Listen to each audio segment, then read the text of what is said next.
Danang Sutawijaya.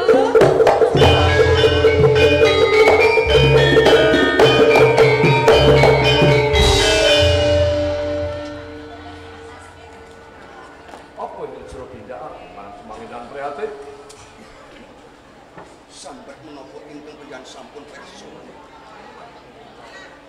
Namun kados sewu kalepatan. Katrapat dono menapa kula mboten badhe swara. Oh, Satrio ya. Ya. Satrio ya.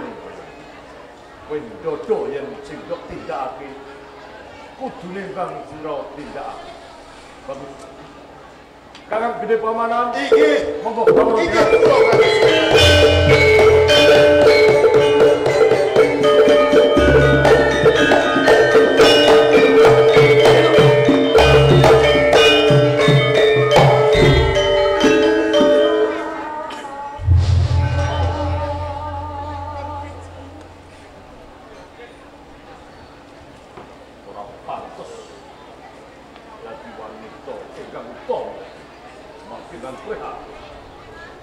Lemer tumindak. Kakang Gede, kula kados Sultan. jangan dika kula pundhut supados tumut anyeksen. Inggih, prastawa ingkang saru ingkang dipun salirani dening anak kula Danang Sutawijaya. inggih, inggih. Piyambakipun wani Jawa mentah. Mila ing mriki kula bisa ngarani yen Danang Sutawijaya anak kang duraka. Inggih. Piyambakipun wani ngewat dhateng katresnan kula semangkin lan prihatin.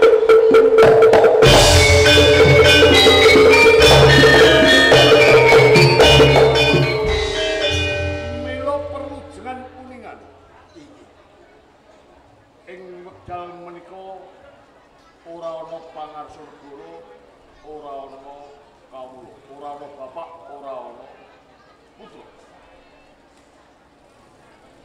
Danang Sutawijaya jejering kawula ingkang luput saka pranaran negara. Ingsun arsa matrapi pidana Danang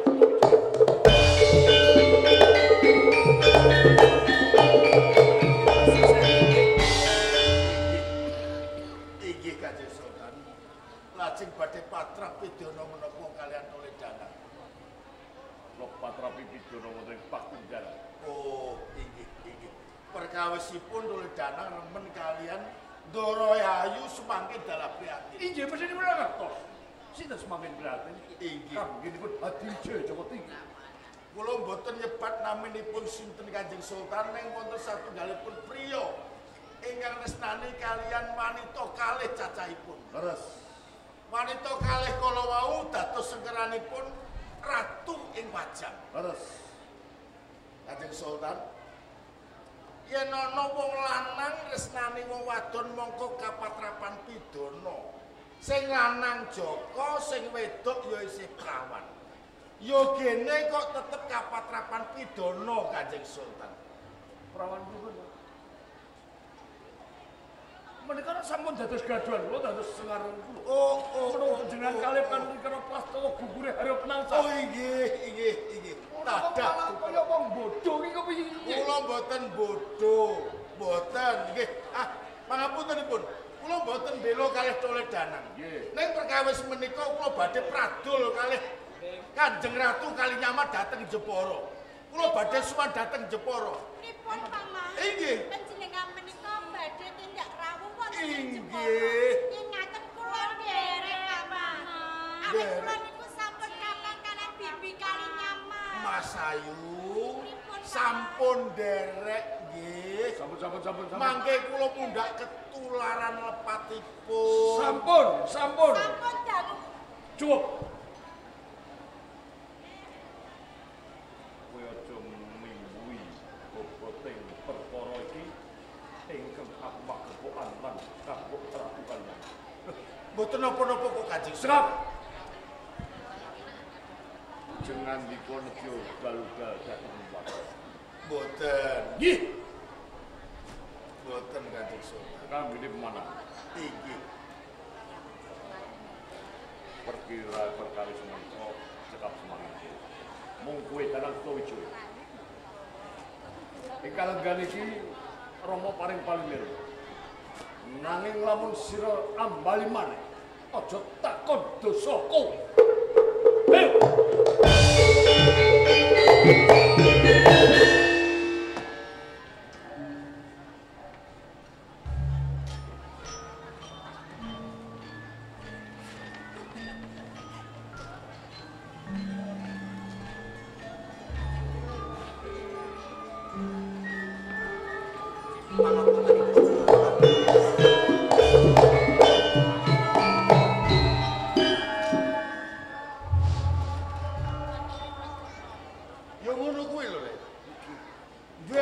Bagus, akeh wong wedok sing padha seneng. Ning bagusmu kuwi yen pancen kok salah gunakake. Entuk-entukane kuwi ya neraka wae tak kandhani. Nanging upami kula lan semakin prihatin. Sami tresnani. Kowe iki jenenge wong bluboh, dikandhani wong tuwa kaya panggam badal wae to. Semakin prihatin iki gaduhane Pak Amu. Lu gue semakin prihatin dina iki ibumu le. Ibu. Lah nganti kowe iki nyenengi ibumu dhewe iki kepiye? Menapa semakin prihatin? Ngono-ngono isih rebutan karo bapakmu. Lho saru yo, Ger. Saru. Ini ki mau lho pamane.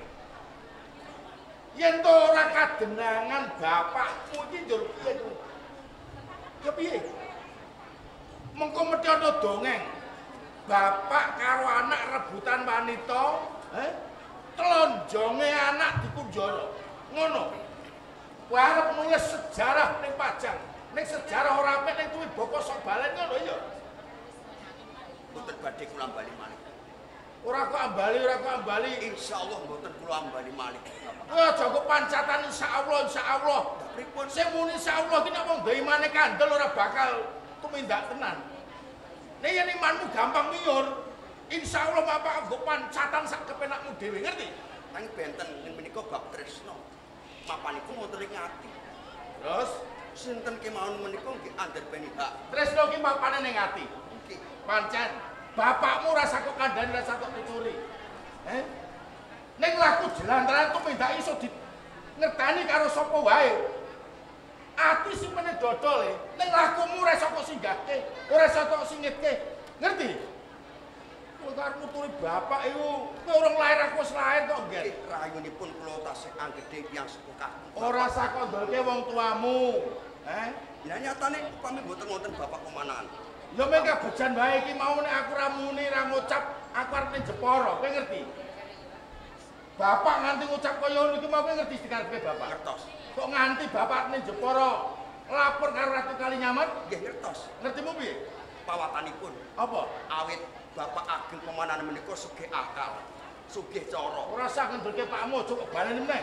Pangapuntenipun bapak.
Yen kowe lara atimu yo kene.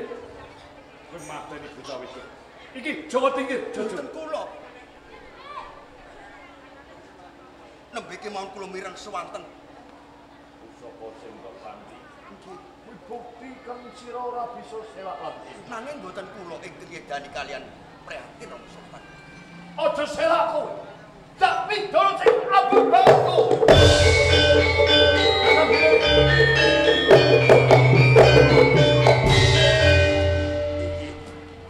Iki saya nanya pakar dipun Danang Sutawijo. Toledana tumindak menapa Kanjeng Sultan? Menika panjenengan pirsa. Pecah awet saking tanganipun Danang Sutawijo.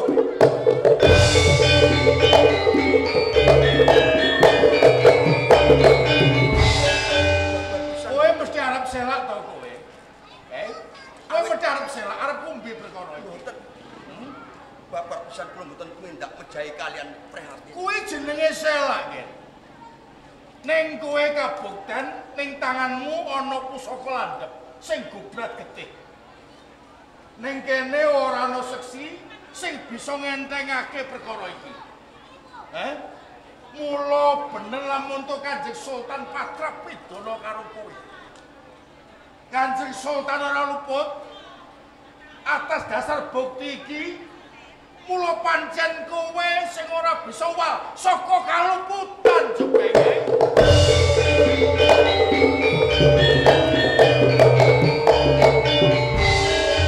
Kanjeng Sultan dikondhawaken perintah dumateng prajurit sepadan berlarak utawi pati pakarapyaan. Waduh, dadat. Waduh menapa? Inggih Kanjeng Sultan. Menawi kula lepat monggo kapidana dinten menika kula boten badhe sumala. Badhe bebela menapa malih? Kula mboten bebelo kalih anak kula. Kanjeng Sultan wonten palimirma dalem.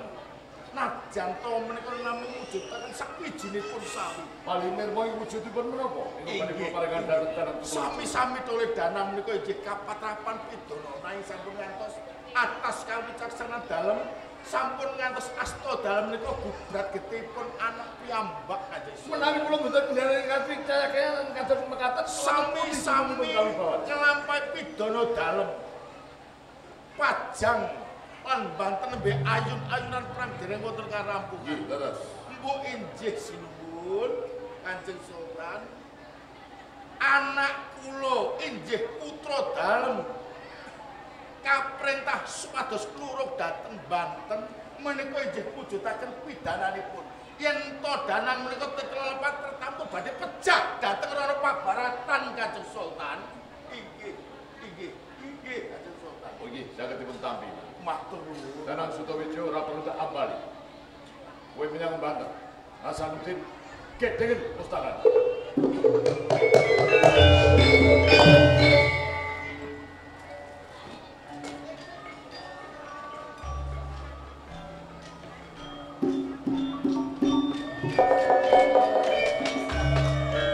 Thank you.